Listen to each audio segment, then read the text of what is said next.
ಈಗ principal meet ಕಾರ್ಯಕ್ರಮವನ್ನು ಮಾಡ್ತೀವಿ. ನೆಕ್ಸ್ಟ್ ನಾಳೆ ಹುಬ್ಬಳ್ಳಿಯಲ್ಲಿದೆ, ಅದಾದ ಬಳಿಕ ದಾವಣಗೆರೆ, ಮೈಸೂರು, ನೆಕ್ಸ್ಟ್ ತುಮಕೂರು ಇದೆ. ಸೊ ಇದಕ್ಕೆ ಮುಂಚೆ ಬಳ್ಳಾರಿ ಮತ್ತೆ ರಾಯಚೂರಲ್ಲಿ ಸುಳ್ಳು ಮತ್ತು ಸತ್ಯ, ನಾವು ಸತ್ಯವನ್ನ ಆಯ್ಕೆ ಮಾಡ್ಕೊಂತೀವಿ. ಸೊ ವಸ್ತುನಿಷ್ಠ ವರದಿಯನ್ನು ನಾವು ಮಾಡ್ತೀವಿ. ಸೊ ಜನರ ಭಾವನೆಗಳಿಗೆ ನಾವು ಬೆಲೆ ಕೊಡ್ತೀವಿ.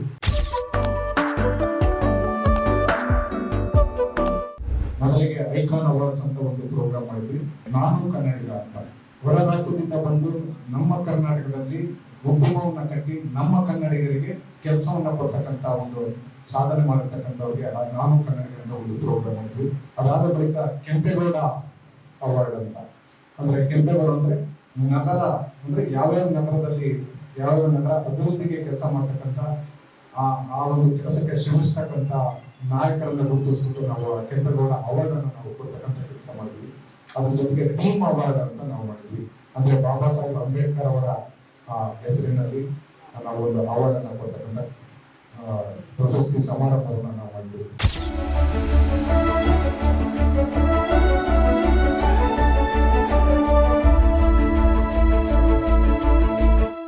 ಗ್ಯಾರಂಟಿ ನ್ಯೂಸ್ ತಾವೇನು ಪ್ರಿನ್ಸಿಪಲ್ ಮೀಟ್ ಮಾಡ್ತಾ ಇದ್ದೀರಿ, ಇದರ ಜೊತೆಗೆ ಪ್ರಿನ್ಸಿಪಲ್ ವಿತ್ ಅವರು ಏನು ಉಪನ್ಯಾಸಕರು ಇರ್ತಾರಲ್ಲ ಪಿಯುಸಿದು, ಅವರನ್ನೆಲ್ಲ ಸೇರಿಸಿದ್ರೆ ಇನ್ನೂ ಉತ್ತಮ ಆಗ್ತಿದೆ ಅಂತಕ್ಕಂಥದ್ದು. ಯಾಕಂದ್ರೆ ಪ್ರಿನ್ಸಿಪಲ್ ಒಬ್ಬರೇ ಪಾಠವನ್ನ ಮಾಡುವುದಿಲ್ಲ ವಿದ್ಯಾರ್ಥಿಗಳಿಗೆ, ಅವ್ರ ಜೊತೆ ಉಪನ್ಯಾಸಕರು ಕೂಡ ಪಾಠವನ್ನ ಮಾಡ್ತಾರೆ. ಅವರು ಕೂಡ ಬಂದಿದ್ರೆ ಕಾರ್ಯಕ್ರಮಕ್ಕೆ ಶೋಭೆನೂ ಆಗ್ತದೆ, ಹೆಚ್ಚು ಮಾಹಿತಿ ಹೋಗ್ತದೆ. ಅವರೆಲ್ಲ ವಿದ್ಯಾರ್ಥಿಗಳಿಗೆ ತಾವೇನು ಯಾವ ಉದ್ದೇಶವನ್ನು ಇಟ್ಕೊಂಡು ಕಾರ್ಯಕ್ರಮವನ್ನು ಮಾಡ್ತಾ ಇದ್ರೆ ಆ ಉದ್ದೇಶವನ್ನು ಈಡೇರಿಸಲಿಕ್ಕೆ ಸಾಧ್ಯ ಆಗ್ತದೆ. ಮುಂದಿನ ದಿನಗಳಲ್ಲಿ ಈ ಗ್ಯಾರಂಟಿ ನ್ಯೂಸ್ನವರು ಈ ಕಾರ್ಯಕ್ರಮಗಳನ್ನು ಈ ತರ ಮಾಡ್ತೀರಿ ಅಂತಕ್ಕಂಥ ಆಶಾಭಾವನೆಯನ್ನ ನಾನು ಹೊಂದಿದ್ದೆ. ಈಗಾಗಲೇ ಬಹಳಷ್ಟು ಹೇಳಿದ್ರು ರುದ್ರೇಶ್ ಸರ್ ಅವರು ಮತ್ತೆ ಶಿವಯ್ಯ ಸ್ವಾಮಿ ಅವರು ಬಹಳಷ್ಟು ವಿಷಯಗಳನ್ನ ಗ್ಯಾರಂಟಿ ನ್ಯೂಸ್ ಬಗ್ಗೆ 9 ತಿಂಗಳ ಮಗು ಅಂತ ಹೇಳಿದ್ರು.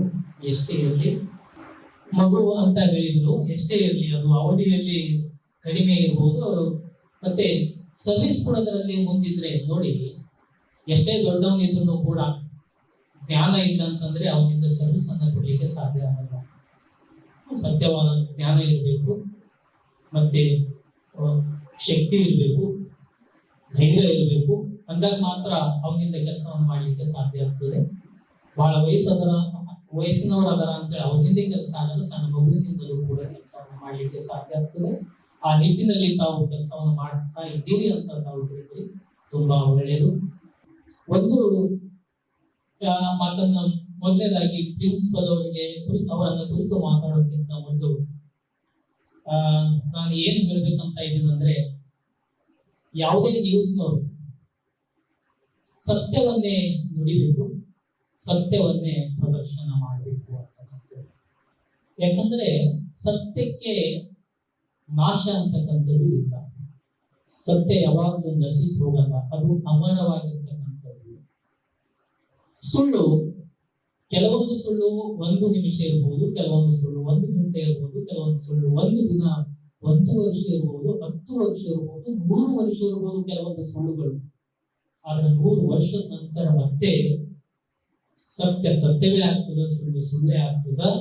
ಅದಕ್ಕಾಗಿ ನ್ಯೂಸ್ನವರು ಏನ್ ಮಾಡ್ಬೇಕಂದ್ರೆ ಸತ್ಯವನ್ನೇ ನುಡಿಬೇಕು, ಸತ್ಯವನ್ನೇ ಪ್ರದರ್ಶನ ಮಾಡಬೇಕು. ಅದಕ್ಕಾಗಿ ಎಲ್ಲೋ ಏನೋ ಒಂದು ಘಟನೆ ಆಗಿದೆ ಅಂದ ತಕ್ಷಣ ಇಮ್ಮಿಡಿಯೇಟ್ ಆಗಿ ಅದು ಹೀಗಂದಾರ ಹೀಗ್ ಮಾಡಿದಾರ ಅಂತ ಯಾರು ಹೇಳಿದ್ದನ್ನ ಕೇಳಿ ಅದನ್ನೇ ನಾವು ನ್ಯೂಸ್ ನಲ್ಲಿ ಹಾಕಿದ್ರೆ, ನ್ಯೂಸ್ ನಲ್ಲಿ ಬಿಟ್ಟಿದ್ರೆ ಅದು ಕೆಲವು ಕ್ಷಣಗಳಲ್ಲಿ ಹೀಗಲ್ಲ ಸುಳ್ಳು ಹೀಗಿತ್ತಂತೆ, ಈ ನ್ಯೂಸ್ನವರು ಸುಳ್ಳೇ ಹೇಳಿದ್ರು ಅಂತಕ್ಕಂಥದ್ದನ್ನ ಆಗ್ತದೆ.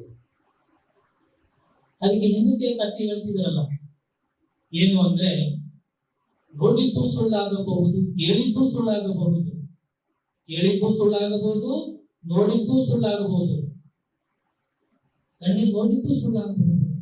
ಮತ್ತೆ ಸತ್ಯ ಏನಂತ ಪ್ರಮಾಣಿಸಿ ನೋಡಿದಾಗ ಮಾತ್ರ ಅದು ಗೊತ್ತಾಗ್ತದ. ಸ್ವಲ್ಪ ನಿಧಾನವಾಗಿ ಯೋಚಿಸಿ ನೋಡ್ಬೇಕು, ಅಂದಾಗ ಮಾತ್ರ ಸತ್ಯದ ಅರಿವು ಆಗ್ತದ. ಆನಂತರ ನಾವು ಪ್ರಚಾರ ಮಾಡಿದಾಗ ಆ ಸತ್ಯ ಎಂದಿಗೂ ನಾಶವಾಗುವುದಿಲ್ಲ. ಆ ಜನರಿಗೆ ಏನಂತಂದ್ರೆ ಏನಾದ್ರೂ ಅಂದ್ರೂ ಕೂಡ ತಡವಾಗಿ ಹೇಳಿದ್ರು ಕೂಡ ಸತ್ಯವಾದಂತ ಮಾತನ್ನೇ ಹೇಳ್ತಾ ಇದ್ದಾರೆ ಅಂತ ಜನರಲ್ಲಿ ಭಾವನೆ ಬರ್ತದೆ. ಹೀಗಾಗಿ ನಾವು ಸತ್ಯ ಹೇಳೋದ್ರ ಮುಖಾಂತರ ನಾವು ಜನರಿಗೆ ನಾವು ನಮ್ಮ ಒಂದು ನ್ಯೂಸ್ ಅನ್ನ ಕೊಡೋದ್ರ ಮುಖಾಂತರ ಜನರ ಭಾವನೆಗಳನ್ನು ಗೆಲ್ಲಬೇಕಾಗಿದೆ. ಯಾಕಂದ್ರೆ ಜನರಿಗೆ ಏನ್ ಬೇಕಾಗಿದೆ ಅಂದ್ರೆ ಸುಮ್ಮನೆ ಗಾಳಿ ಸುದ್ದಿ ಬೇಕಾಗಿಲ್ಲ, ಜನರಿಗೆ ಸತ್ಯವಾದಂತಹ ಒಂದು ವಿಷಯವನ್ನ ಬೇಕಾಗಿದೆ. ಅದನ್ನು ಕೊಡ್ತಕ್ಕಂಥ ಪ್ರಯತ್ನವನ್ನ ನ್ಯೂಸ್ ಚಾನಲ್ ಅವರು ಮಾಡ್ತಾರೆ. ಗ್ಯಾರಂಟಿ ನ್ಯೂಸ್ಗಳು ಹೀಗೆ ಸತ್ಯವನ್ನೇ ನುಡಿತೀನಿ, ಸತ್ಯವನ್ನೇ ಹೇಳ್ತೀನಿ, ಸತ್ಯವನ್ನೇ ಪ್ರಚಾರ ಮಾಡ್ತೀವಿ ಅಂತಕ್ಕಂಥ ಗ್ಯಾರಂಟಿ ಕೊಡ್ತಾರೆ ಅಂತಕ್ಕಂಥ ಭರವಸೆ ನನಗಿದೆ. ನಾನು ಗ್ಯಾರಂಟಿ ನ್ಯೂಸ್ ನಮ್ಮ ಜಿಲ್ಲಾ ಜನತೆ ಪರವಾಗಿ ಅಭಿನಂದನೆ ಸಲ್ಲಿಸ್ತೀನಿ. ಯಾಕಂದ್ರೆ ಅತ್ಯಂತ ಪ್ರಸ್ತುತ ಆಗಿರುವಂತಹ ವಿಷಯವನ್ನ ನಮ್ಮ ಬೀದರ್ ಜಿಲ್ಲೆಯ ನಮ್ಮ ಪ್ರಾಚಾರ್ಯರಿಗೆ ಮತ್ತು ಈ ಒಂದು ವಿಷಯ ಮೇಲೆ ಕೆಲಸ ಮಾಡ್ತಿರೋ ಸಂವಾದ ಸೆಮಿನಾರ್ ವಿಚಾರ ಸಂಕಿರಣ ಮಾಡೋ ಮೂಲಕ ನಾವು ನಮ್ಮ ಜಿಲ್ಲೆಗೆ ಎಐ ಬಗ್ಗೆ ಜಾಗೃತಿ ಮೂಡಿಸುವಂತ ಕಾರ್ಯ ಮಾಡಬೇಕಾಗಿ ನಾನು ಜಿಲ್ಲೆ ಪರವಾಗಿ ಅಭಿನಂದಿಸ್ತೀನಿ. ಅಂದ್ರೆ ಮಾಧ್ಯಮಗಳು ಕೇವಲ ಜನರಲ್ಲಿರುವ ತೊಂದರೆಗಳನ್ನ ಸರ್ಕಾರದಿಂದ ಮಾಡೋದರೊಂದಿಗೆ ಸ್ವತಃ ಅವರೇ ಗ್ರೌಂಡ್ ಜೀವನಗಳು ಸಾಮಾಜಿಕ ಜವಾಬ್ದಾರಿ ಕೂಡ ನಿರ್ವಹಿಸ್ತಾರಲ್ಲ, ಇವತ್ತು ಗ್ಯಾರಂಟಿ ನ್ಯೂಸ್ ಸಾಕ್ಷಿಯಾಗಿದೆ. ಅವ್ರಿಗೆ ನಾನು ತುಂಬಾ ವೈಯಕ್ತಿಕವಾಗಿ ಅಭಿನಂದನೆ ಸಲ್ಲಿಸ್ತೇನೆ. ಈಗಾಗಲೇ ಹೇಳಿದ್ವಿ ಎಐ ಅಂದ್ರೆ ಏನು ಎಲ್ಲ ನೋಡ್ಕೊಂಡು ಬಂದಿವಿ ಸಾಕಷ್ಟು ವಿಷಯದಲ್ಲಿ. ಸೊ ಆರ್ಟಿಫಿಷಿಯಲ್ ಇಂಟೆಲಿಜೆನ್ಸ್ ನಮ್ಮ 14ನೇ ಶತಮಾನದಿಂದ ನಾವು ನೋಡ್ಕೊಂಡು ಬಂದೀವಿ. ಬಟ್ ಅದು ಎಲ್ಲೂ ಕೂಡ ಪ್ರಚಲಿತದಲ್ಲಿ ಇರಲಿಲ್ಲ. 14th ಸೆಂಚುರಿಯಿಂದ ಪ್ರೀವಿಯಸ್ ಆಗಿ ಕೂಡ ಕೆಲವು ಕಡೆ ನೋಡಿರ್ತೀವಿ. ನಮ್ಮ ವೇದ ಪುರಾತನ ಕಾಲದಲ್ಲೂ ಒಂದು ಆಕಾಶವಾಣಿ ಇತ್ತು ಅಂತ ಹೇಳ್ತೀರಿ, ಯಾರು ಕೇಳೋದು ಅಥವಾ ಇಲ್ಲಿದ್ದವರಿಗೆ ಅಲ್ಲಿ. ಆಮೇಲೆ ಸಾಕಷ್ಟು ಕಲೆಗಳಲ್ಲಿ ಮನುಷ್ಯ ಬದಲಾವಣೆ ಆಗೋದು ಕೂಡ ನೋಡಿರ್ತೀವಲ್ಲ. ಆ ಪಾರಿವಾಳ ಯಾವ ರೀತಿ ಪಿಜನ್ ಒಂದು ಕಥೆ ಹೇಳಿ ಆ ಸಂದರ್ಭದಲ್ಲಿ 14ನೇ ಶತಮಾನದಲ್ಲಿ ಒಂದು ಕನ್ಸೆಪ್ಟ್ ಅನ್ನು ಕೊಟ್ಟಿದ್ವಿ. ಸೊ ಅಂದ್ರೆ ಲಾಂಗ್ ಗ್ಯಾಪ್ 500-600 ಗ್ಯಾಪ್ ಆಯ್ತು, 600 years. ಸೊ ಆಫ್ಟರ್ 19ನೇ ಶತಮಾನದಿಂದ ಈ ಎಐ ಬಗ್ಗೆ ಸಾಕಷ್ಟು ಕೆಲಸಗಳು ಸ್ಟಾರ್ಟ್ ಆದವು. ಸೊ 1950ರಲ್ಲಿ ಅರೌಂಡ್ 1950 ಈ ಎಐ ಬಗ್ಗೆ ಒಂದೇನಪ್ಪ ಅಂದ್ರೆ ಕನ್ಸೆಪ್ಟ್ ಮಾಡ್ತಾರೆ first time in the world. So 1950ರಲ್ಲಿ ಮಾಡಿದ್ಮೇಲೆ ಅದನ್ನ ಇದು ಕನ್ಸೆಪ್ಟ್ ಏನು, ಯಾವ ರೀತಿ ಇದಕ್ಕೆ ಏನ್ ಹೆಸರು ಕೊಡ್ಬೇಕು ಯಾವಾಗ ಅಂತ ಹೇಳಿ ಅದು 1956 ಅಲ್ಲಿ ಇದಕ್ಕೊಂದು ಟ್ಯಾಗ್ ಕೊಡ್ತಾರೆ, ಎಐ ಅಂತ, ಆರ್ಟಿಫಿಷಿಯಲ್ ಇಂಟೆಲಿಜೆನ್ಸ್ ಅಂತ ಹೇಳಿ. ಸೊ 1956 ಬಂತು. ಅದಾದ್ಮೇಲೆ ಈ ಕಂಪ್ಯೂಟರ್ ರೆವಲ್ಯೂಷನ್ ಯಾವಾಗಿತ್ತು 1980 1980ರಲ್ಲಿ. ಸೊ ಅವಾಗ ಈ ಎಐ ಬಳಕೆ ಜಾಸ್ತಿಯಾಗಿ ನಮ್ಮ ಅಂದ್ರೆ ಎಐ ಆರ್ಟಿಫಿಷಿಯಲ್ ಇಂಟೆಲಿಜೆನ್ಸ್ ಯಾವ ರೀತಿ ನಾವು ಮನುಷ್ಯರ ಮತ್ತು ಈ ಒಂದು ಸಿಸ್ಟಮ್, ಈ ಟೂಲ್ಸ್ ಆಗಿರ್ಬೋದು, ಕಂಪ್ಯೂಟರ್ ಆಗಿರ್ಬೋದು, ಬೇರೆ ಬೇರೆ ನಾವು ಬಳಸುವಂತ ಉಪಕರಣಗಳಲ್ಲಿ ಯಾವ ರೀತಿ ಇದನ್ನು ಬಳಸ್ಕೊಂಡು ನಮಗ್ ಸಹಕಾರಿಯಾಗಿ ಯಾವ ರೀತಿ ಪಡಿಬೇಕಂತ ಹೇಳಿ ಮೊದಲನೇ ಕಂಪ್ಯೂಟರ್ ಮೂಲಕ ಅಪ್ಲೈ ಮಾಡಿ ಎಐ ಅನ್ನ ಸದುಪಯೋಗ ಪಡಿಸ್ಕೊಂಡ್ರು. ಸೊ ಅದಾದ್ಮೇಲೆ ನಾವು ನೋಡ್ತಾ ಇದೀವಿ ಎಲ್ಲಾ ಕ್ಷೇತ್ರಗಳಲ್ಲಿ.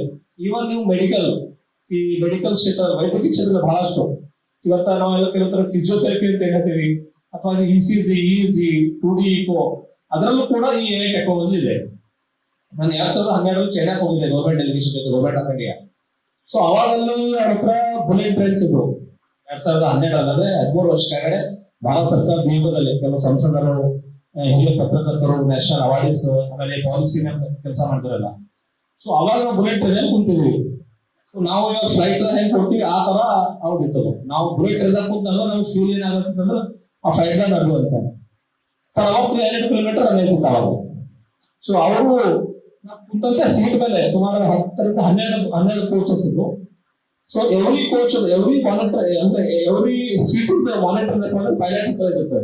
ಸೊ ನಮಗೆ ಏನಾದ್ರು ಹಾರ್ಟ್ ಬೀಟ್ ಜಾಸ್ತಿ ಆಗೋ ಚಾನ್ಸಸ್ ಅದ, ಅಥವಾ ನಮ್ಗೆ ಏನಾದ್ರು ಅನ್ಕಾನ್ಸಸ್ ಆಗೋದಂದ್ರೆ ನಮಗೆ ಗೊತ್ತಾಗಂತ ಮೊದಲೇ ಪೈಲಟ್ ಗೊತ್ತಾಗೋದು. ನಮ್ಗೆ ಯಾರಿಗೆ ನಮ್ಗೆ BP ಲೋ ಆಗುತ್ತೆ ಅಂತ ನಮ್ಗೆ ಗೊತ್ತಾಗಲ್ಲ. ಬಟ್ ಆರ್ಟಿಫಿಷಿಯಲ್ ಅಲ್ಲಿ ಇರುವಂತ ಶೀಟ್ಸ್ ಏನ್ ಹಾಕಿರ್ತಾರ ಮಾಡಿ ಕುಂತಿ ನಮ್ಗೆ ಗೊತ್ತಾಗಲ್ಲ. ಆ ಆರ್ಟಿಫಿಷಿಯಲ್ ಟೆಕ್ನಾಲಜಿ ಯೂಸ್ ಮಾಡಿ ನಮ್ಗಿಂತ ಮೊದಲು ಅವರಿಗೆ ಪೈಲಟ್ ಗೊತ್ತಲ್ಲ, ಅಲರ್ಟ್ ಬರ್ತಿರ್ತಾವ, ಡಾಕ್ಟರ್ ಬಂದು ಕೂಡ್ತಿರ ಸೀಟ್ ಹತ್ರ ಅಥವಾ ಆಗ ಚಾನ್ಸಸ್ ಅದ ಅಂತ ಹೇಳಿ. ಅವ್ರೇನು ಗೊತ್ತಿಲ್ಲ, ನಮ್ಗೆ ಏನಾದ್ರು ಆದ್ರೂ ಅವ್ರು ಅಟೆಂಡ್ ಆಯ್ತು, ಇಲ್ಲಾಂದ್ರೆ ನಮ್ಗೆ ಬೆಂತನಲ್ಲಿ ಈ ತರ ಅಂತ ಹೇಳಿ. ಸೊ ಇಂಥ ಟೆಕ್ನಾಲಜಿಯಿಂದ ನಾವು ಈ ಎಐ ಬಂದಿರೋದ್ರಿಂದ ನಾವು ಉಪಯೋಗವೇ ಜಾಸ್ತಿ ಹೋಗ್ತಾ ಈ ದುರುಪಯೋಗ ಇಲ್ಲ. ಅದು ಒಂದು ಯಾವುದೇ ಮಾಡಿದ್ರು ಕೂಡ 100% ಉಪಯೋಗ ಜೊತೆ ಒಂದು 5 to 10% ಅದು ದುರುಪಯೋಗ ಆಗ್ತದೆ. 100% ಉಪಯೋಗ ಯಾವುದೂ ಆಗೋದಿಲ್ಲ. ಸೊ 90% ಉಪಯೋಗ ಬೆಟರ್. ಸೊ ಅದಾದ್ಮೇಲೆ ನೀವಂತ ನೋಡ್ತಾ ಇದ್ದೀವಿ ಇನ್ನೊಂದು ಎಐ ಟೆಕ್ನಾಲಜಿಯಿಂದ ಕೆಲವು ಕಡೆ ಸರ್ ಹೇಳಿದ್ರೆ ನಾವು ಉದ್ಯೋಗ ಆಗುತ್ತೆ ಎಂಬುದು ಕ್ವಶನ್ಸ್ ಸಾಕಷ್ಟು ಜನರಿಗೆ ಬಂದು ಕೆಲವು ರಿಪೋರ್ಟ್ಸ್ ಆಯ್ತು, ಯೂನಿವರ್ಸಿಟಿ ರಿಸರ್ಚ್ ಮಾಡಿದ್ರು. ಅದೆಲ್ಲ ಅಂದ್ರೆ ಹ್ಯೂಮನ್ ರಿಸರ್ಚ್, ಮಾನವ ಏನ್ ಫಿಸಿಕಲ್ ಆಗಿ ವರ್ಕ್ ಮಾಡ್ತಾರೋ ಅಷ್ಟು ಅದು ಟೆಕ್ನಾಲಜಿ ಏನಪ್ಪಾ ಅಂದ್ರೆ ಅದರಲ್ಲಿ ನಮಗೇನು ಜಾಸ್ತಿ ವ್ಯತ್ಯಾಸ ಆಗಲ್ಲ. ಅಂದ್ರೆ physical presence of the humans there is no any variation, ಅಂದ್ರೆ ಜಾಸ್ತಿ ಅದ್ರಲ್ಲಿ ಆಗಲ್ಲ.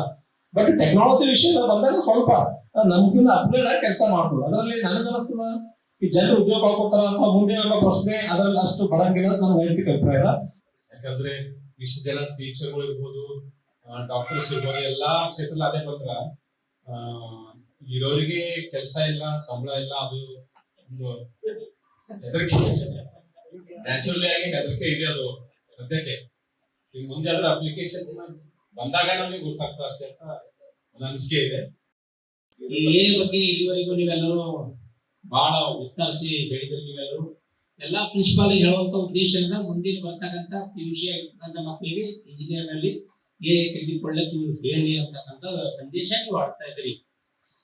ನಾವು ಇದಕ್ಕ ಮುಂಚಿತ ನೋಡ್ತಿದ್ದೆವು ಕಂಪ್ಯೂಟರ್ ಒಂದು ಭಾಗನೇ ಈ AI. ಈಗ ಎಲ್ಲಾ ಮಕ್ಕಳು ಕಂಪ್ಯೂಟರ್ CS ಎಲ್ಲ ಕಂಪ್ಯೂಟರ್ ಹೋಗ್ಬೇಕು, ಇಂಜಿನಿಯರ್ ಹೋಗ್ಬೇಕಂದ್ರ CS ಬೇರೆ ಬೇರೆ ಕೋರ್ಸ್ಗಳು ಎಷ್ಟೋ ಕೋರ್ಸ್ಗಳು ಹಾಳಾಗ್ತಿವೆ. ಆದ್ರೂ ಕೂಡ AI ಒಂದು ಬಂದ್ಮೇಲೆ ಬೇರೆ ಮಕ್ಕಳು ಬೇರೆ ಕೋರ್ಸ್ ತಗೊಳ್ಳಿಕ್ ಸಾಧ್ಯನಾ? ಅದು ಮುಂದಿನ ದಿನಮಾನದಲ್ಲಿ ಎಲ್ಲ AI ಕೆಲಸ ಮಾಡಿದಾಗ ನಿರುದ್ಯೋಗ ಸಮಸ್ಯೆ ಹೈಯೆಸ್ಟ್ ಉದ್ಭವಿಸುತ್ತದೆ. ಈಗ ಆಲ್ರೆಡಿ AI ಅನ್ನೋದಾದ್ರೆ ಇದು ಒಳ್ಳೆ ಸಂದೇಶ ಇದೆ, ಪರವಾಗಿಲ್ಲ. ಈಗೆಲ್ಲ ನಾವು ಮೊಬೈಲ್ ಯಾರು ಯೂಸ್ ಮಾಡ್ತೀವಿ ಎಲ್ಲರಿಗೂ ಗೊತ್ತಿದೆ. ನೀವು ವಾಟ್ಸ್ಆಪ್ ದಲ್ಲಿ ಒಂದು AI ಬಗ್ಗೆ ಏನೇ ಪ್ರಶ್ನೆ ಕೇಳಿದ್ರು ಕೂಡ ಆನ್ಸರ್ ಆಗಿದೆ ಬರುತ್ತೆ, ಅಥವಾ ಯೂಟ್ಯೂಬ್ ಅಲ್ಲಿ ನೋಡಿದ್ರು ಕೂಡ ಬರುತ್ತೆ. ಆದ್ರೂ ಕೂಡ ಇದೊಂದು ಒಳ್ಳೆಯ ಸಂದೇಶ ಇದೆ, ಸಾವಿರಾರು ಜನರಿಗೆ ಮುಡ್ತಾ ಇದೆ, ಮನೆ ಮನೆಗೆ ಮುಡ್ತಾ ಇದೆ, ಪರವಾಗಿಲ್ಲ. ಆದ್ರೂ ಕೂಡ ಮುಂದಿನ ದಿನಗಳಲ್ಲಿ ನಿರುದ್ಯೋಗ ಸಮಸ್ಯೆ ಹೈಯೆಸ್ಟ್ ಆಗುತ್ತದೆ. ಚರ್ಚೆಗಳು ಸಂಕ್ಷಿಪ್ತವಾಗಿ ಅರ್ಥಪೂರ್ಣವಾಗಿ ನಡೀತಾ ಇದೆ. ನನ್ನ ಪ್ರಶ್ನೆ ಏನಂತಂದ್ರೆ, ಶಿವಯ್ಯ ಸರ್ ಅವರು ಮಾತನಾಡುವಾಗ ಬಹಳ ಮಹತ್ವದ ಮಾತನ್ನ ಹೇಳಿದ್ರು. ಏನು ಅಂತಂದ್ರೆ PUC, ನನ್ನ ಪ್ರಶ್ನೆ ಏನಂದ್ರೆ PUC ಹಂತದ ಮಕ್ಕಳಿಗೆ ಉದ್ಯೋಗಿಗಳಾಗದೆ ಉದ್ಯೋಗದಾತರಾಗಬೇಕು ಅನ್ನುವಂತ ಮಾತನ್ನು ಹೇಳಿದ್ರು. ಬಹಳ ಸ್ವಾಗತ ವಿಚಾರ, ಆ ವಿಚಾರ ಬಹಳ ತುಂಬಾ ಮಹತ್ವದ ವಿಚಾರ. AI ಕ್ಷೇತ್ರದಲ್ಲಿ ಅಂದ್ರೆ PUC ಹಂತದಲ್ಲಿ ಈ ಒಂದು AI ಕ್ಷೇತ್ರದ ಏನು ಸ್ಟಡಿ ಇದೆ, ಅಭ್ಯಾಸ ಇದೆ, ವ್ಯಾಸಂಗ ಇದೆ, ಇದರಲ್ಲಿ ಯಾವ ರೀತಿ ವಿದ್ಯಾರ್ಥಿಗಳು ಉದ್ಯೋಗದಾತರಾಗಬೇಕು, ಸರ್ಕಾರದ ಅನುಕೂಲತೆಗಳೇನದವ, ಅದರ ಮಟೀರಿಯಲ್ ಏನದ, PUC ಹಂತದ ವಿದ್ಯಾರ್ಥಿಗಳಿಗೆ ಯಾವ ರೀತಿ ನಾವು ತಿಳಿಸ್ಕೊಡ್ಬೇಕು ಕಾಲೇಜ್ನಾಗ, ಅದಕ್ಕೇನಾದ್ರೂ ಸಂಪನ್ಮೂಲಗಳು ಅದಾವೇನೋ ಅನ್ನುವಂತ ವಿಚಾರಗಳನ್ನ ದಯವಿಟ್ಟು ತಿಳಿಸ್ಬೇಕಾಗಿ ಕೇಳ್ಕೊಳ್ತಾರೆ. ಬೇಸ್ ವರ್ಕ್ ಮಾಡ್ತಾರೆ, ಹಾರ್ಡ್ ವರ್ಕ್ ಮಾಡೋದು, ಸ್ಮಾರ್ಟ್ ವರ್ಕ್ ಮಾಡ್ತಾರೆ AI. ಅಂದ್ರೆ ಈಗ ನಾವು ಯಾರ ಗಲಾಟೆ ಅಂತಂದ್ರೆ ಹೋಗಿ AI ಹಿಡ್ಕೊಂಡು ಬರಲ್ಲ ಪೊಲೀಸರಿಗೆ, ಕ್ಲಾರಿಫಿಕೇಶನ್. ಬಟ್ AI ಏನಿದೆ ಅಂದ್ರೆ ಸ್ಮಾರ್ಟ್ ವರ್ಕ್ ಮಾಡ್ತಾರೆ. ಸೊ ಇವಾಗ ಅದು ಸಮಯ ಉಳಿಸ್ಕೊಂಡು, ಆಮೇಲೆ ಟೆಕ್ನಾಲಜಿ ನಮ್ಗೆ ಜಾಸ್ತಿ ಐತೆ. ಆಕ್ಚುಲ್ ಫಿಸಿಕಲ್ ಆಗಿ AI ನಾವು ಏನು ಮಾಡಕ್ಕೆ ಸಾಧ್ಯ ಜಾಸ್ತಿ. ನಾವು ರೋಬೋಟ್ ಮಾಡ್ಬೋದು, ಬಟ್ ಟೆಕ್ನಿಕಲ್ ಆಗಿ ಫಿಸಿಕಲ್ ಆಗಿ. ಬಟ್ ಸಮ್ಟೈಮ್ ಒಂದ್ ಪ್ಲೇಸ್ ಒಂದ್ ಪ್ರಾಜೆಕ್ಟ್ ಮಾತ್ರ ಸಾಧ್ಯ ಇದೆ. ಬಟ್ ಇನ್ನೊಂದು ತಾವು ಸರ್ಕ್ ಎಂಪ್ಲಾಯ್ಮೆಂಟ್ ಹೋಗ್ತಂತೆ. ಸೊ ಎಂಪ್ಲಾಯ್ಮೆಂಟ್ ನಾನು ಆಸ್ ಪರ್ ಮೈ ನಾಲೆಜ್ ನಾನು ಪಾಲಿಸಿ, ಗೌರ್ಮೆಂಟ್ ಪಾಲಿಸಿ ಕೆಲವು ನೋಡಿದ್ರೆ, ಸೊ ನನಗೆ ಅನಿಸ್ತು ಅಷ್ಟು ಜನರಿಗೆ ವರ್ಕ್ಲೋಡ್ ಟೆಕ್ನಾಲಜಿ ಸ್ವಲ್ಪ ಕಡಿಮೆ ಆಗ್ಬೋದು. ಬಟ್ 100% ಎಂಪ್ಲಾಯ್ಮೆಂಟ್ ಹೋಗ್ತಂತ ನನಗೆ ಅನ್ಸಲ್ಲ. ಈಗ ಹೇಳದಲ್ಲ, ಈ ಕಳುವು ಮಾಡಿದವನಿ ಫಿಸಿಕಲಿ ತರಬೇಕಾದ್ರೆ ಹೋಗಲ್ಲ, ಮತ್ತೆ ನಾವು ಪೊಲೀಸರು ಹೋಗ್ಬೇಕಾಗಿರ್ತಲ್ಲ ಜೀರ್ಕೋಬಹುದು. ಸೊ ಹಾಗಾಗಿ ಅದು ಸ್ಮಾರ್ಟ್ ವರ್ಕ್ ಅಲ್ಲಿ ಅದು AI ಕಾಂಟ್ರಿಬ್ಯೂಷನ್ ಜಾಸ್ತಿ ಇದೆ, ಹಾರ್ಡ್ ವರ್ಕ್ ಅಲ್ಲಿ ಸ್ವಲ್ಪ ಕಡಿಮೆ ಇದೆ. ಹಾಗಾಗಿ ನಾವು ಯಾರು ಭಯ ಪಡೋದು ಬೇಕಿಲ್ಲ. ಯಾಕಂದ್ರೆ ನೋಡಿ, ಸೊ ನಾನು ಹೇಳೋ ಉದ್ದೇಶ ಅಂದ್ರೆ AI ಟೆಕ್ನಾಲಜಿ ಈಗ ನಮ್ಮ ಕೂತ್ಕೊಂಡು 12 ಅಲ್ಲಿ ಇದೆ, ನಮಗ ಹಾರ್ಟ್ ಬೀಟ್ ಜಾಸ್ತಿ, ಬ್ಲಡ್ ಪ್ರೆಷರ್ ಜಾಸ್ತಿ ಆಗೋದು ಮುಖ ಇರಬೇಕು, ಅದು ಪಾಸಿಟಿವ್ನೆಸ್ ನಮ್ಗೆ ಜಾಸ್ತಿ ಇದೆ. ಅಂದ್ರೆ ನಾವು ಅಡ್ಮಿಟ್ ಆಗಿ ಅಟೆನ್ಸ್ ಆಗಿದ್ದು ಹಾಸ್ಪಿಟಲ್ ಹೋಗೋಕ್ಕಿಂತ ಮೊದಲು ಪ್ರೀವಿಯಸ್ ಆಗಿ ನಮ್ಗೆ ಟೆಕ್ನಾಲಜಿ ಸ್ಮಾರ್ಟ್ ಇದ್ರಲ್ಲಿ ಆಗ್ತದೆ ಸರ್ ಕೇಳಿದಾಗ. ಸೊ ಅದು ಕೂಡ ಸಮ್ಟೈಮ್ ದುರುಪಯೋಗ ಆಯ್ತು. ನೋಡ್ತೀವಿಲ್ಲ ಕೆಲವರೆಲ್ಲ ರಾಜಕೀಯ ಪಕ್ಷದವರು ಅವ್ರ ವಿಡಿಯೋ ಇವ್ರು ಬಿಟ್ಟಿರ್ತಾರ, ಇವ್ರ ವಿಡಿಯೋ ಮತ್ತೆ ಹಾಕಿ ಅವ್ರು ಬಿಟ್ಟಿರ್ತಾರ. ಸೊ ಅಂತದ್ರಲ್ಲಿ ಸ್ವಲ್ಪ 5-10% ದುರುಪಯೋಗ ಆಗ್ಬೋದು. ನಾನು ಅನ್ಸ್ಬಿಟ್ಟು ಎಂಪ್ಲಾಯ್ಮೆಂಟ್ ಅಂತಂದ್ರೆ ಅಷ್ಟು ಆಸ್ ಪರ್ ಮೈ ನಾಲೆಜ್ ಇರುವಂತ ಒಂದು ರಿಸೋರ್ಸ್ ಪ್ರಕಾರ ಇದೇ ಆಗಿರ್ಬೋದು. ಎಂಪ್ಲಾಯ್ಮೆಂಟ್ ಸ್ಮಾರ್ಟ್ ವರ್ಕ್ ಮಾಡಿದ್ರೆ ಅಷ್ಟು ಫಿಸಿಕಲ್ ವರ್ಕಿಂಗ್. ಈಗ ನಾವು ಅಗ್ರಿಕಲ್ಚರ್ ಅಲ್ಲಿ ಇದ್ದೀವಿ, ಟ್ರ್ಯಾಕ್ಟರ್ ನೋಡ್ತೀವಿ. ಈಗ ನಾವು ಇನ್ನೊಂದು ತಂದ ಯಾವ್ದು ನಮ್ಮ ಡ್ರೋನ್ ತಂದಿದ್ವಿ. ಸೊ ಡ್ರೋನ್ ತಂದ್ರೆ ಅಲ್ಲೇ ಕೆಲವೊಂದ್ ಕಡೆ. ಸೊ ಈ ಟ್ರ್ಯಾಕ್ಟರ್ ಅಥವಾ ಸ್ಪ್ರಿಂಕ್ಲರ್ ಮಾಡುವಂತ 4 ಜನ ಕೆಲಸ, ಅದು ಡ್ರೋನ್ ಒಬ್ಬರು ಕೆಲಸ ಮಾಡುತ್ತೆ ಒಂದ್ ಸಮಯ. ಬಟ್ ಅದ್ರಲ್ಲಿ ನಮಗೆ ಅಡ್ವಾಂಟೇಜ್ ಅಲ್ಲ, ಸಮಯ ಉಳಿಯೋದು. 4 ಜನ ಕೆಲಸ ಮಾಡೋದೇನಪ್ಪ ಅಂದ್ರೆ ಡ್ರೋನ್ ಸ್ಪ್ರೇ ಮಾಡಿ ಅಷ್ಟು ಸಮಯ ಉಳಿಸೋದು 4 ಜನ. ಸೊ ಅದ್ರ ಸಮಯ ಉಳಿದ್ರೆ ನಾವು ಅದರಲ್ಲಿ ಬೇರೆ ಕ್ಯಾಲ್ಕುಲೇಟ್ ಮಾಡ್ಬೋದು. ಅದಿನ್ನೂ ನಾ ಹೇಳ್ತೀನಿ, ನಾನು ನೋಡಿದಾಗ. ಸೊ ನಮ್ಮಲ್ಲಿ ನಮ್ದು ಪ್ರಕಾರ ಸೊ ನಮ್ಮದು ನಾವು ಟೈಮ್ ಕನ್ಸಿಯಸ್ ಬಹಳ ಅಲರ್ಟ್ ಆಗಿರ್ಬೇಕು ಟೈಮ್ ಬಗ್ಗೆ. ನಾ ಚೈನಾದಲ್ಲಿ ನೋಡಿದ್ರೆ, ಜಪಾನ್ದಲ್ಲಿ ನೋಡಿದ್ರೆ, ಇಸ್ರೇಲ್ ಹೋಗಿದೆ. ಸೊ ಅವ್ರ ಟೈಮ್ ಬಗ್ಗೆ ಬಹಳ ಪಂಕ್ಚುಲಿಟಿ ಇರೋದು ಕೆಲಸದ ಬಗ್ಗೆ. ಅವರು ಹಾರ್ಡ್ ವರ್ಕ್ ಎಲ್ಲ ಬಿಲೀವ್ ಮಾಡ್ತಾರೆ. ಸೊ ಈಗ ನಮ್ಮಲ್ಲಿ ಹೆಂಗ ನಾವು ಏನಾದ್ರು ಡಿಪೆಂಡ್ ಇದ್ದಿಲ್ಲ, ಎಲ್ಲರೂ 60 ವರ್ಷ ವಯಸ್ಸಿನ ಚೈನಾದಲ್ಲಿ ಕೊಡೋರು ಕೆಲಸ ಮಾಡ್ತಾರೆ ಅಗ್ರಿಕಲ್ಚರ್ ಲ್ಯಾಂಡ್. ನಮ್ಮಲ್ಲಿ ಇರುತ್ತ ಅದು ವರ್ಕ್ ನೆಚ್ಚಿ ಸ್ವಲ್ಪ ಇರೋದ ಕಡಿಮೆ.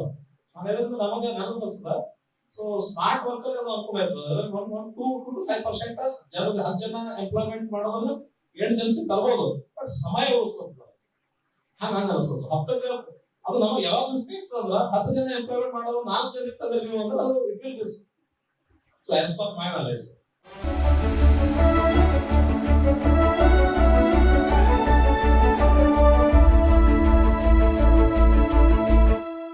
ಮಾಧ್ಯಮ ಸ್ನೇಹಿತರು ಯಾರಾದ್ರೂ ಇದ್ದಲ್ಲಿ ಮಾತ್ರ ಅವ್ರಿಗೆ ಮಾತ್ರ ಗೊತ್ತಿರುತ್ತೆ. ಆದ್ರೆ ಹಿಂದಿನ ಪರಿಶ್ರಮ ಏನು, ಒಬ್ಬರು ಆಂಕರ್ ಅಥವಾ ನ್ಯೂಸ್ ರೀಡರ್ ಒಂದು ಉನ್ನತ ಸ್ಥಾನಕ್ಕೆ ಏರ್ಬೇಕು ಅಂದ್ರೆ ಅದ್ರ ಹಿಂದೆ ಯಾರ್ಯಾರ ಕೆಲಸ ಹೇಗಿರುತ್ತೆ ಅನ್ನೋದು ಯಾರಿಗೂ ಗೊತ್ತಿರೋದಿಲ್ಲ.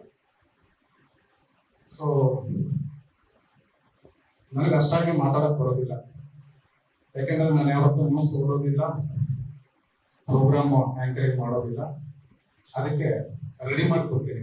ಅಂದ್ರೆ ಏನೇನ್ ಸ್ಕ್ರಿಪ್ಟ್ ಬೇಕು, ಅದ್ರ ಬ್ಯಾಕ್ ಎಂಡ್ ಅಲ್ಲಿ ಹೇಗೆಲ್ಲ ಯಾರನ್ನ ತರಾಟೆಗೆ ತೆಗೆದುಕೋಬೇಕು, ಯಾರ ಕಾಲ್ನ ಹೇಗೆ ಎಳಿಬೇಕು, ಮತ್ತೆ ಯಾವುದಕ್ಕೆ ಹೇಗೆ ಕೌಂಟರ್ನ ತೋರಿಸ್ಬೇಕು ಅನ್ನೋದನ್ನ ನಾವು ರೆಡಿ ಮಾಡ್ಕೊಡ್ತೀವಿ. ಬಟ್ ಇದು ಯಾರಿಗೂ ಗೊತ್ತಿರೋದಿಲ್ಲ. ಜಸ್ಟ್ ಕಲರ್ ಆಗಿ ಕಾಣ್ತಕ್ಕಂಥ ಆಂಕರ್ಗಳು ಮಾತ್ರ ತುಂಬಾ ಬುದ್ಧಿವಂತರು ಅನ್ಕೊಂಡ್ಬಿಡ್ತಾರೆ. ಒಂಥರ ಕಾಯಿನ್ ಇದ್ದಂಗೆ, ಹೆಡ್ ಅಂಡ್ ಟೈಲ್ ಇದ್ದಂಗೆ. ಒಂದ್ ಕಡೆ ಎಟ್ಟಿದ್ರೆ ಇನ್ನೊಂದ್ ಕಡೆ ಟೈಲ್ ಇಲ್ಲ ಅಂದ್ರೆ ಅದು ಕಾಯಿನ್ ಆಗೋದಿಲ್ಲ, ಅದು ದುಡ್ಡು ಆಗೋದಿಲ್ಲ, ಅದಕ್ಕೆ ವ್ಯಾಲ್ಯೂನೂ ಇರೋದಿಲ್ಲ. ಸೊ ಹಾಗಾಗಿ ಒಬ್ಬ ವಿದ್ಯಾರ್ಥಿ ಒಂದು ಉತ್ತಮ ಭವಿಷ್ಯ ಕಟ್ಕೋಬೇಕು ಅಂದ್ರೆ ಅದಕ್ಕೆ ಗುರುನು ಕೊರೋನಾ ಕಾರಣ ಆಗ್ತಾರೆ. ಗುರು ಇದ್ದಲೇ ಭವಿಷ್ಯ ಕಟ್ಕೊಳ್ಳೋಕೆ ಸಾಧ್ಯನೇ ಇಲ್ಲ. ಹಾಗಾಗಿ ನಾನು ಯಾವತ್ತೂ ಕೂಡ ಪ್ರೊಫೆಸರ್ಗಳಾಗ್ಲಿ, ಪ್ರಾಧ್ಯಾಪಕರಾಗ್ಲಿ, ಶಿಕ್ಷಕರಾಗ್ಲಿ, ಅದು ಯಾವುದೇ ಸ್ಥಾನದಲ್ಲಿರ್ಲಿ, ಅವ್ರಿಗೆ ನಮ್ಗೆ ಗುರುವಿನ ಸ್ಥಾನದಲ್ಲಿ ಇರ್ತಾರೆ. ಸೊ ಅವ್ರಿಗೆಲ್ಲರಿಗೂ ಕೂಡ ನಿಮ್ಗೆಲ್ರಿಗೂ ವಂದಿಸುತ್ತಾ ಗ್ಯಾರಂಟಿ ನ್ಯೂಸ್ ಬಗ್ಗೆ ಒಂದೆರಡು ಮಾತು ಹೇಳಲೇಬೇಕು. ನೀವು ನಮ್ಮನ್ನೇ ನೋಡಿರ್ತೀರಿ, TRP ಅಂತ ಬರುತ್ತೆ, ಪ್ರತಿ ವಾರ TRP ಅಂತ ಬರುತ್ತೆ. ಸುಮಾರು 11-12 ಚಾನಲ್ 14 ಚಾನಲ್ ಏನೋ ಆಗಿದೆ. ಅದರಲ್ಲಿ ನಂಬರ್ 5, ನಂಬರ್ 4, ನಂಬರ್ 2, ನಂಬರ್ 3 ಈ ತರ ಪ್ರತಿ ಗುರುವಾರ ನಮ್ಗೆ ಲಿಸ್ಟ್ ಸಿಗ್ತಾ ಹೋಗುತ್ತೆ, ಯಾರ್ಯಾರ ಬಂಡವಾಳ ಎಷ್ಟೆಷ್ಟು ಅನ್ನೋದು. ಅದನ್ನ ಭಾರತ ಅನ್ನೋ ಒಂದು ಸಂಸ್ಥೆ ನಮ್ಗೆ ನಂಬರ್ ಕೊಡುತ್ತೆ. ಅಂದ್ರೆ ಇಡೀ ಕರ್ನಾಟಕದಲ್ಲಿ ಎಷ್ಟು ಜನ ನೋಡಿರ್ಬೋದು, ಆ ಎಷ್ಟು ಜನ ನೋಡಿರೋದ್ರ ಮೇಲೆ ಎಷ್ಟು ನಂಬರು, ಇವ್ರ ಯೋಗ್ಯತೆ ಎಷ್ಟು ಅನ್ನೋದನ್ನ ಅಳತೆ ಮಾಡ್ತಾ ಹೋಗ್ತಾರೆ. ನಮ್ಮಂತ TRP ಲಿಸ್ಟ್ ಅಲ್ಲಿ ಪಬ್ಲಿಕ್ ಟಿವಿ ನಂಬರ್ 1 ಸ್ಥಾನಕ್ಕೆ ಇರುತ್ತೆ. ನಂಬರ್ 1 ಸ್ಥಾನದಲ್ಲಿದ್ದ TV9 ನಂಬರ್ 3ಗೆ ಬರುತ್ತೆ. ಇದು ಡಿಸಾಸ್ಟರ್ ಅಂತ. ಆದ್ರೆ ಹಿಂದಿನ ಶ್ರಮ ಸರಿಸುಮಾರು 15-16 ವರ್ಷದ ಶ್ರಮ ಪಬ್ಲಿಕ್ ಟಿವಿ. ಸೊ ಯಾವುದೇ ಚಾನೆಲ್ ಕೂಡ ಒಂದು ಸ್ಥಾನಕ್ಕೆ ಇರ್ಬೇಕು ಅಂದ್ರೆ ಅದು ಸಡನ್ ಆಗಿ ಮೇಲೆ ಹೋಗಕ್ಕಾಗಲ್ಲ, ಸ್ಟೆಪ್ ಬೈ ಸ್ಟೆಪ್ ಹೋಗ್ಲೇಬೇಕು. ಹಾಗಾಗಿ ಅದನ್ನ ಯಾಕೆ ಹೇಳಿದೆ ಅಂದ್ರೆ ಗ್ಯಾರಂಟಿ ನ್ಯೂಸ್ ಅನ್ನೋ ಒಂದು ನಮ್ಮ ಚಾನಲ್ ಜಸ್ಟ್ 9 months ಕೀಪ್ ಅಷ್ಟೇ. ಇನ್ನು 9 ತಿಂಗಳು ಹುಟ್ಟಿರೋದು ಅಷ್ಟೇ, 9 ತಿಂಗಳಾಗಿದೆ ಅಷ್ಟೇ. 9 ತಿಂಗಳಲ್ಲಿ ನಾವೊಂದು ಸೌಂಡ್ ಮಾಡಿದೀವಿ, ಎಲ್ಲಾ ಕಡೆ ನಮ್ದು ಗ್ಯಾರಂಟಿ ನ್ಯೂಸ್ ಏನು ಅನ್ನೋದನ್ನ ಸಾಬೀತು ಮಾಡ್ತಾ ಬಂದಿದೀವಿ. ಅದ್ರ ಜೊತೆಗೆ ಕೆಲವು ನಾಯಕರ ಬಂಡವಾಳವನ್ನು ಕೂಡ ನಾವು ಹೊರಗಿಡ್ತಾ ಹೋಗ್ತಾ ಇದೀವಿ. ಅದ್ರ ಜೊತೆಗೆ ಈ ರೀತಿ ಸಮಾಜಮುಖಿ ಪ್ರೋಗ್ರಾಮ್ಗಳನ್ನ ನಾವು ಆಯೋಜನೆ ಮಾಡ್ತಾ ಬರ್ತಾ ಇದೀವಿ. ಏನು ಕೋಡಿಂಗ್ ಸಿಸ್ಟಮ್ ಅಂತ ಏನು ಸಬ್ಜೆಕ್ಟ್ಸ್ ಏನಿಲ್ಲ, ಈ ಪ್ರೈವೇಟ್ ಸ್ಕೂಲಲ್ಲೆಲ್ಲ ಕಲಿಸ್ಕೊಡ್ತಾರೆ. ಯಾಕಂದ್ರೆ ಲಕ್ಷಾಂತರ ರೂಪಾಯಿ ಫೀಸ್ ಕಟ್ಟಿರ್ತೀವಿ, ಮಕ್ಕಳಿಗೆಲ್ಲ ಕಲಿಸ್ಕೊಡ್ತಾರೆ. ಬಟ್ ನಮ್ಮ ರೂರಲ್ ಮಕ್ಕಳಿಗೆ ತೀರಾ ಅನಿವಾರ್ಯತೆ. ಯಾಕಂದ್ರೆ ಕಾಂಪೀಟ್ ಮಾಡ್ಬೇಕಾಗ್ತದೆ, ಸಿಟಿ ಮಕ್ಕಳ ಜೊತೆಗೆ ಹಳ್ಳಿ ಮಕ್ಕಳು ಕಾಂಪಿಟೇಷನ್ ಮಾಡ್ಬೇಕಾಗ್ತದೆ. ಅವರು ಸಿಟಿ ಬಂದು ಹೋಗ್ಬೇಕು, ಅವರು ಕೂಡ ಜೊತೆ ಓಡಾಡಬೇಕು. ಸೊ ಹಂಗಾಗಿ ಈ ಗ್ರಾಮೀಣ ಭಾಗದ ಸ್ಕೂಲು ಮತ್ತೆ ಕಾಲೇಜುಗಳಲ್ಲಿ ವಿಶೇಷ ಸವಲತ್ತನ್ನು ಕೊಡತಕ್ಕಂತ ಒಂದು ಪ್ರಯತ್ನ ನಿಮ್ ಕಡೆಯಿಂದ ಆಗ್ಬೇಕು, ಮತ್ತೆ ಹಕ್ಕೊತ್ತಾಯ ನಿಮ್ ಕಡೆಯಿಂದ ಆಗ್ಬೇಕು ಅಂತ ನಾನು ಎಲ್ಲರೂ ಪರವಾಗಿ ಕೇಳ್ಕೊಂಡಿದ್ದೀನಿ.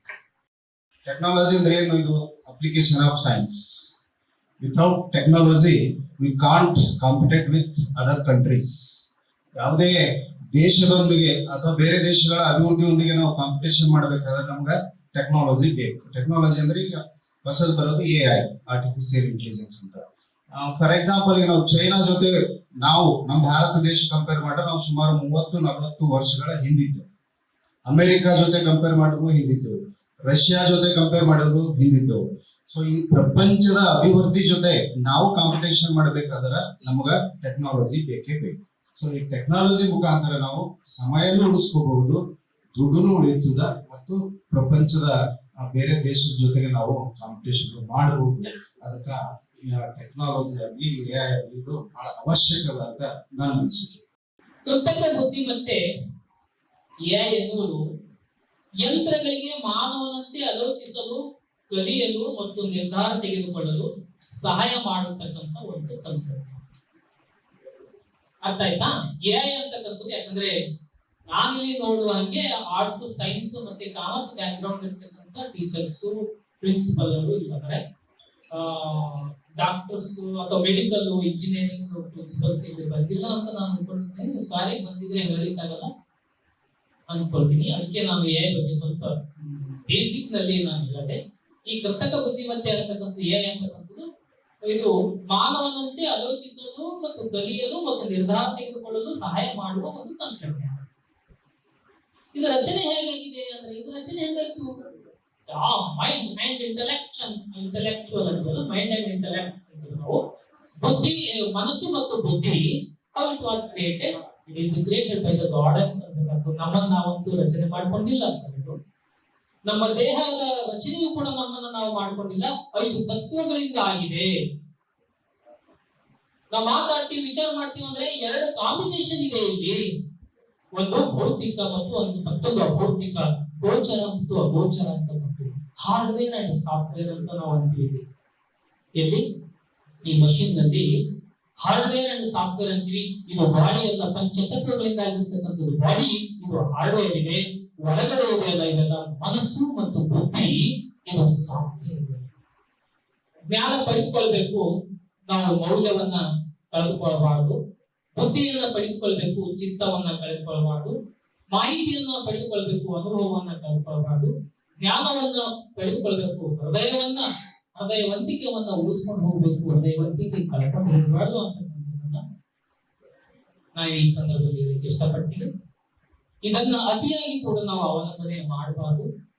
ಇದು ಸ್ವಂತ ಸೆಲ್ಫ್ ಡಿಸ್ಟ್ರಾಯ್ ಇದು ಮಾಡಂಗಿಲ್ಲ, ಸ್ವಂತ ಹಾನಿಕಾರಕ ಅಲ್ಲ. ಇದು ಅದಕ್ಕೆ ಹಾನಿ ಮಾಡಲ್ಲ. ಕೃತಕ ಬುದ್ಧಿಮತ್ತೆ ಆರ್ಟಿಫಿಷಿಯಲ್ ಇಂಟೆಲಿಜೆನ್ಸ್ ಏನಿದೆಯಲ್ಲ, ಇದು ಅದಕ್ಕೆ ಹಾಳು ಮಾಡಂಗಿಲ್ಲ, ಯಾರಿಗೂ ಹಾಳು ಮಾಡಂಗಿಲ್ಲ. ಆದ್ರೆ ನಾವು ಅದನ್ನ ದುರುಪಯೋಗ ಮಾಡಿಕೊಂಡು ಹಾಳು ಮಾಡ್ಲಿಕ್ಕೆ ನಾವು ಒಂದು ಅವಕಾಶವನ್ನ ಕೊಡ್ತೀವಿ. ಯಾರೋ ಉದ್ಯೋಗಿಗಳಾಗ್ಬೇಡ್ರಿ, ಉದ್ಯೋಗದಾತಗಳಾಗ್ರಿ ಅಂತ ಹೇಳ್ತಾ ಇದ್ದಾರೆ. ಅದಕ್ಕೆ ಸರ್ಕಾರ ಕಡೆಯಿಂದ ಏನೇನು ಬೆನಿಫಿಟ್ಸ್ ಇದೆ, ಯಾವ ರೀತಿ ಸವಲತ್ತುಗಳಿದೆ? ಈಗ ಬಹಳಷ್ಟು ನಮ್ದು ವಿದ್ಯಾರ್ಥಿಗಳು ಡಿಗ್ರಿಲಿಂದ ಹೊರ ಬರ್ತಾ ಇದ್ದಾರೆ, ಬಹಳ ನಿರುದ್ಯೋಗಿಗಳು ಆಗಿದ್ದಾರೆ. ಅಂತವರಿಗೆ ಏನೇನು ಸಲಹೆಗಳಿದೆ ಸರ್ಕಾರ ಕಡೆಯಿಂದ? ಸ್ವಲ್ಪ ಅಮೌಂಟ್ದಾಗ ಅವ್ರಿಗೆ ಉದ್ಯೋಗ ಮಾಡುವಂತ ಶಕ್ತಿ ಇರಬೇಕು ಅಂತ ಸರ್ಕಾರ ಸ್ವಲ್ಪ ಅವರಿಗೆ ಸಲಹೆ ಮಾಡ್ಬೇಕು. ಅದ್ರ ಬಗ್ಗೆ ಅನಿಸಿಕೆ? ನಾವೇ ಕ್ರಿಯೇಟ್ ಮಾಡಿದ್ದು ನಮ್ಮ ಮೈಂಡ್ ಇನ್ನೊಂದು ವರ್ಷನ್ ಅಷ್ಟೇ, ಅಂದ್ರೆ ಅಪ್ಗ್ರೇಡೇಷನ್. ಜಸ್ಟ್ ಏನ್ ಹೇಳ್ತಾರೆ ಸಿಂಗಲ್ ಲೈನ್ ಅಂದ್ರೆ, you are not going to lose a job, just you upgrade ಅಷ್ಟೇ, ಮತ್ತೇನಿಲ್ಲ. ಅಂದ್ರೆ ಅಷ್ಟೇ. ಮನುಷ್ಯನಿಗೆ ಅಸಾಧ್ಯವಾದದ್ದು ಯಾವುದೂ ಇಲ್ಲ. ಓಕೆ, ಕುಂಟೆ ನೇಗಿಲು ಹೊಡೆಯೋ ಕಾಲದಿಂದ ನಾವು ಈಗ ಟ್ಯಾಕ್ಟ್ರಿ, ಬೇರೆ ಆಧುನಿಕ ಯಂತ್ರೋಪಕರಣಗಳಿಗೆ ನಾವು ಹೆಜ್ಜೆ ಇಟ್ಟಿದ್ದೀವಿ. ಹಾಗಾಗಿ